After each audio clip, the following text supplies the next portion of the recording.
This book is The Diabolical Mr Tiddles.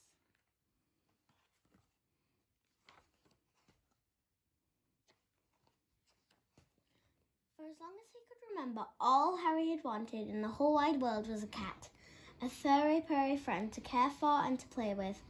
And you'll never guess what.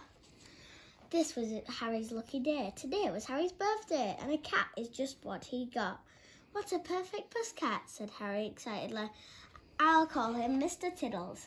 Every day, Harry made sure that Mr Tiddles was as happy as a cat could possibly be. Every night, he took Mr Tiddles up on the comfiest armchair and stroked his tummy until he drifted into a dreamy sleep. Harry loved his new friend.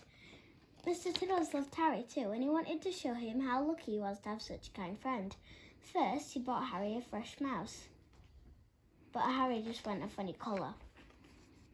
Then he left Harry's favourite treat at the bottom of his bed, triple chocolate cream and custard cake with extra banana jam.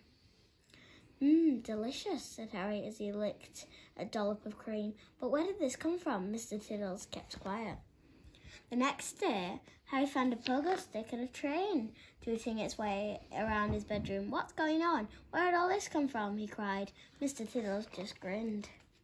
Day by day, things got even more puzzling. Before long, Harry's room was awash with rock star guitars, peculiar paintings, fearsome dinosaurs, yummy jelly beans, and whooshing jetpacks.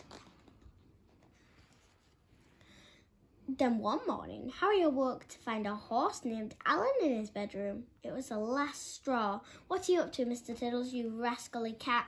He cried. Mr Tiddles didn't make a sound. He just went a little red in the face. What mischief was Mr Tiddles getting up to while Harry was asleep? That evening, Harry followed Mr Tiddles as he vanished into the night, slinking along high wires, leaping across rooftops, and jumping over rickety fences. It was a job for Harry to keep quiet until Mr Tiddles reached the home of the Queen. Oh my, said Harry, as the rascally Moggy squeezed through the railings and started to scale the wall. Mr Tiddles is a cat burglar. How diabolical. Taking a deep breath, Harry followed Mr Tiddles over the palace gates, up the palace wall, and into the royal bedroom. Stop! Shouted Harry, just as Mr Tiddles swiped the crown right off the royal head. Mr Tiddles froze, the Queen woke up, and Harry started to fall. Help! He screamed. Whoosh! Quick as a flash, Mr Tiddles dropped the royal crown and dived across the room. With a swish and a swoop, and some splendid acrobats, Mr Tiddles grabbed Harry's shoelace and hauled him back through the window. Phew, that was close, sighed Harry, as he and Mr Tiddles landed in a heap at the Queen's slippers. The Queen, however, was not amused. Guards, she called.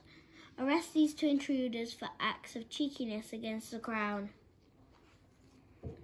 No, cried Harry, please, Your Majesty. Mr Tiddles isn't a bad cat. He's just been taking these things because he cares for me so much. You mean he's stolen other things too? Cried the Queen in despair. She scratched her royal head and a royal thought popped into her royal brain. It's wrong to steal, she started, but I think Mr Tiddles has learned his lesson. I can see that he isn't a bad cat. If he promises to give everything back, we will say no more about it. Mr Tiddles looked up at the Queen and gave the cutest furry, purry, Pacific cat smile that he could muster. With no time to lose, Mr Tiddles returned the grand piano to the conductor at the opera house, the whooshing jetpack to the astronaut, the noisy guitar to the rock star man, and Alan to a very relieved cowboy. When they were finished, Harry gave Mr Tiddles his biggest, bestest squeezy hug. The two of them agreed then and there that having each other was the best present anyone could wish for. The end. Thanks for watching. If you like the story, please subscribe.